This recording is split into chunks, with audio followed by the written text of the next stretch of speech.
तो दोस्तों गांव में ज़्यादातर जिनको 10,000, 20,000 या 25,000 ईंट की ज़रूरत होती है और उनके पास कहा जाए तो ईंधन जैसे कि लकड़ी हो गया और ऊपरी कंडे यानी गोबर के और कहा जाए तो भूसा मतलब भूसा तो कहा जाए तो हर गांव में मिल ही जाता है। तो जिनके पास मतलब इतना ईंधन रहता है तो वो उनको जैसे इतने ईंट की ज़रूरत पड़ती है तो वो देसी तरीक़ों से मतलब कहा जाए तो इन भट्ठा का निर्माण कर लेते हैं, यानी छोटा भट्ठा लगा के वो अपनी ईंट खुद पका लेते हैं, जिनसे कहा जाए तो उनका काफ़ी बजट आ जाता है उनके, यानी कहा जाए तो उनको जो ईंट खरीदने में जो खर्चा आता तो उनसे काफ़ी बजट बच जाता है। तो दोस्तों गाँव की बात की जाए तो गाँव में लकड़ी मिलना काफ़ी मतलब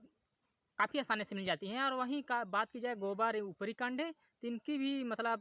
काफ़ी ज़्यादा ये भी मिल जाता है, क्योंकि यहाँ जानवर मवेशी ज़्यादा पाए जाते हैं यहाँ, तो इस कारण यहाँ ये सब चीज़ें मिलना काफ़ी आसान रहता है। और भूसा की बात की जाए तो भूसा तो मतलब हर जगह मिल जाता है तो वो भी काफ़ी अच्छा रहता है। तो इन्हीं को मिक्स करके काफ़ी आसानी से भट्ठा लगा लेते हैं जिनको इतनी ईंट की ज़रूरत पड़ती है।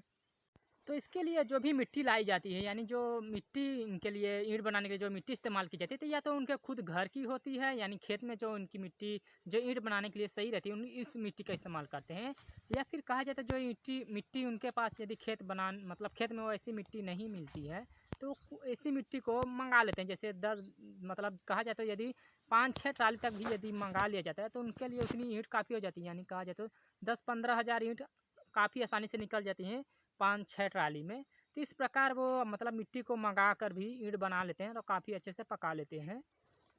तो जो ईंटी मतलब मिट्टी बनाने के लिए जो ईंटी इस्तेमाल की जाती है तो वो मिट्टी सही रहती है या नहीं, उसकी क्वालिटी को कैसे पता करें मैम, कैसा उसका मतलब टेस्ट करें कि वो ईंट बनाने के लिए सही है। तो गाइस इसको देखने के लिए आप तो या तो उसे मतलब देख कर ही पहचान सकते हैं, क्योंकि यदि देखोगे और हाथ से यदि छुओगे और उसको मसलोगे तो ये मिट्टी मतलब कहा जाए तो उसमें कंकड़ पत्थर ना हो, मतलब जितनी मिट्टी रहेगी तो हो सकता है उसको पूरा ही देखे, क्योंकि हो सकता है आप उसको मंगा के ला रहे हैं ट्रांसपोर्टिंग के माध्यम से आ रही है या फिर वो खेत की है। जैसे खेत की है तो उस मिट्टी को हर जगह 2-4 जगह मतलब खोद के देख सकते हैं, कुदाल के जरिए कुदाल फावड़ा के जरिए इसको निकाल के देखें, क्योंकि कहीं बीच में कंकड़ पत्थर न हो, क्योंकि कंकड़ पत्थर 2 तरीके के होते हैं। एक तो कंकड़ पत्थर ऐसा होता है जो आग पड़ने पर मतलब लुढ़कता है या फूटता फटता है, तो जिसकी वजह से ईंट पकाते वक्त वह ईंट फूट जाती है। तो ऐसा कंकड़ पत्थर ना हो कि आग पकड़ते वक्त यानी पकाते समय वह मतलब ईंट खराब हो जाए या फूट जाए। और दूसरी मिट्टी को टेस्ट करने का तरीका होता है दोस्तों मिट्टी को भिगा कर, यदि मिट्टी को आप भिगा रहे हैं और काफ़ी अच्छे से भीग रही है यानी मोम की तरह भीग जाती है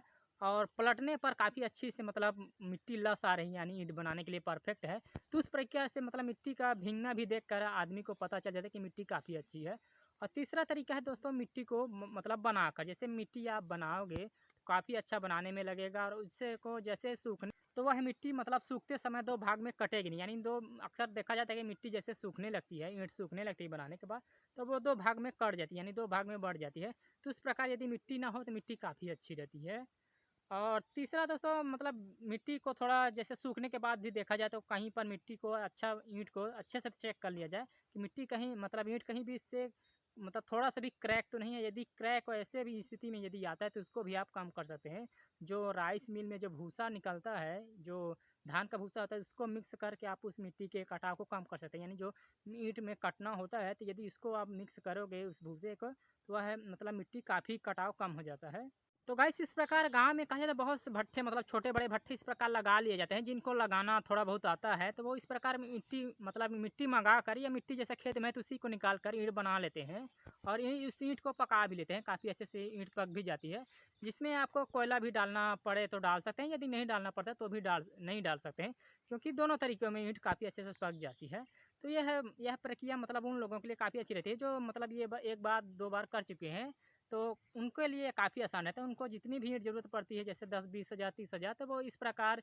ईंट पका लेते हैं, तो उनका मतलब कहा जाए तो काफ़ी बजट बच जाता है। यानी जो ईंट खरीदने में जो लागत उनकी आती तो ईंट को खुद मतलब बना के खुद पका रहे तो उसमें उनका काफ़ी लागत बचत में आ जाता है, बच जाता है।